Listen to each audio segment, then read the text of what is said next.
پشیلەکان یەکێکن نەو ئاژەڵانەی لە کۆنەوە لەگەڵ مرۆڤەکان ئاژیاون. مێژووی بەخەوکردنی پشیلە ناو ماڵە ئەگەڕێتەوە بۆ 2000 ساڵ پێش ئێستا کە لە نزیک ڕووباری نیل هاوڵاتیان پشیلان لە ماڵەکانیان بەخێوە کرد. ئێستا من لە کافەیەکم لە شاری سلێمانی ئەم کافەیە بە کافی پشیلەکان لەناو خەڵکان ناوی دەرکردووە. چەندین پشیلەی خڕمڕ و جوان لێرە هەیە. جا لەگەڵ مابن با باسێکی ئەم پشیلە جوانانەتان بۆ بکەین.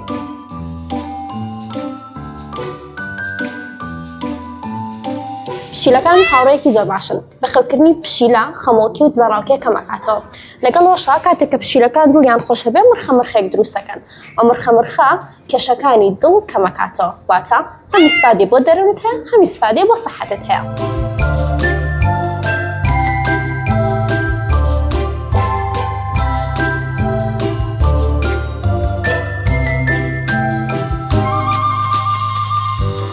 ئێستاش کە دنیا بە تەواوەتی ساردی کردووە مێپەتان بڵێم کاگاتان لە بێزمانەکان بێت لە سۆز و خۆشەویستی و میهرەبانی خۆتان بێوەشیان مەکەن.